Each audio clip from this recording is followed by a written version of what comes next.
Hello everybody and welcome to the Ingles table. I'm Mark Keady along with my daughter Piper. Hi. And today I can tell you that there is not a lot of joy in this world that doesn't revolve around me rating the children's Easter egg candy. And let me tell you this, these chocolate Easter eggs are fantastic, but like I always tell my daughters, boys can make things dangerous. That's what they do, right? Mm-hmm. So we'll take already a dangerous chocolate egg, and today we're gonna deep fry it. Deep fried chocolate Easter eggs here today on the Ingles table. Piper, let's get going. First thing we're gonna do is we're gonna start with a dry and a wet mix to make the batter. You're gonna start with the wet mix right there. You take one egg. Might be her first egg she's ever cracked. Whoa, good job. I'll even take your trash. Thank you. Give me the elbow right there. Nicely done. All right, now, on top of your one egg, you're gonna need to mix in a tablespoon of oil. Do you know an interesting way to find a tablespoon of oil? Put it in the cap?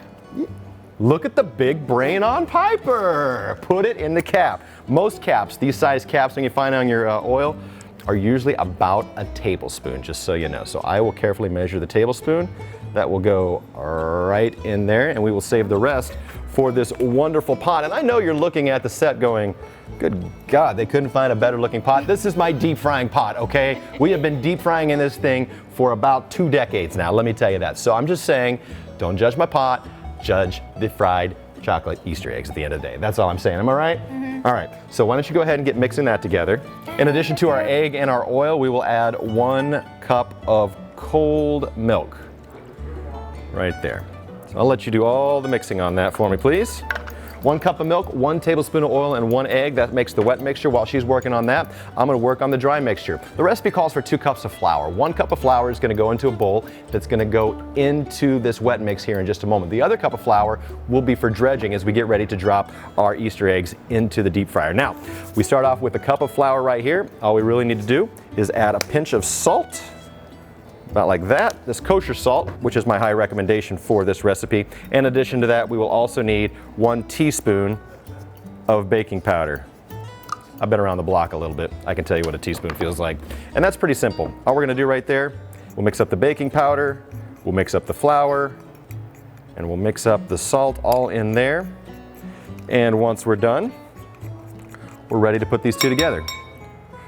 Both of our bowls are kind of small. Which one do you think we should use?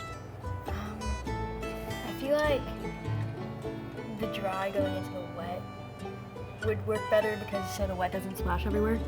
Smart kid, all the way around. I'll let you slowly pour your batter into that and stir it in as you do that, and you'll make the batter, okay? A little bit at a time, or all of it. It's good. Why don't you grab that fork there and stir that up for just a little bit? Give it a good stir for a while. She's gonna mix this batter up, and once it's complete, it's gonna take about 15 minutes in the refrigerator for it to really set and become a nice full batter that's gonna coat our chocolate covered Easter eggs so well. While that's in the fridge for 15 minutes, we're going to, if you don't have a cool pot like this, I'm sorry, but either way, find one that works for you. If you have a deep fryer, this recipe is gonna be even easier, but get your pot and put in about 4 cups of oil. We use Laura Lynn canola oil. It works absolutely perfect. Put that in here. It'll take a few minutes to heat up to about 375 degrees. So while this is heating, that's chilling. We'll put it all together right after this. All right, we're back. 15 minutes for the batter to sit in the refrigerator. At the same time, our oil has been heating. We have canola oil at 368 degrees. That should be about 375 degrees, so we are right on that. And one important note, and I may not have mentioned this at the top, but of these chocolate-covered Easter eggs, the key is to freeze them, all right? Make sure you freeze them for at least 2 hours or overnight in your freezer before you start the recipe, because if you don't, you're gonna end up with a pot like this. Mystery solved! All right, here's how this works. We have our frozen chocolate-covered Easter eggs. We're gonna dredge them in flour, batter, flour, and batter. The reason why we do 2 coats is it provides a protective layer to protect against the oil and to keep it from melting. You think you can handle this? Mm-hmm. Let's see what you can do. Let's drop it in there. We'll let Piper mess around, dredge it in flour, yeah? Get aggressive with it. It's not a real egg.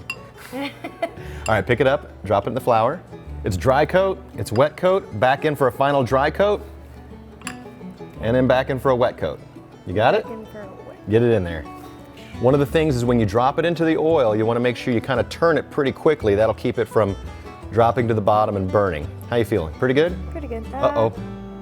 Whoosh, Let's try it. Let's drop it in, see what happens here. And get it off the thing there. So right in there like that. They're gonna take about 2 minutes to cook to a golden brown. So we'll keep doing these eggs while these get in here and start cooking. All right, we're dredging the eggs in the flour and in the batter. In the meantime, about 2 minutes, we'll get them cooked, and you can see right here, perfect golden brown coming out right there. Get a look at that. And we can see some of that chocolate has started to certainly melt. Starting to give me a little bit of a county fair feel. It's been a while since I've been to a fair for some fair food. So got another one coming out right there. We got more going into the bowl. Oh boy, 2 to 3 minutes of cooking ease at 375 degrees, and look at what we have right here. Deep fried chocolate covered Easter eggs. An amazing thing. Once you let these cool a little bit of powdered sugar, maybe you want to put on your favorite chocolate or strawberry or peanut butter syrup, anything you want to do, you can top these off right here. It is deep fried. Can you believe it? Thanks so much for letting us have some of your Easter candy. It is deep fried chocolate covered Easter eggs right here on the Ingles table. I want to thank you so much today for watching the Ingles table. Don't forget to check out the website ingles-markets.com for more tips, tricks, and so many more recipes. Piper, thanks so much for letting us raid your Easter candy today. No problem. Thanks for watching.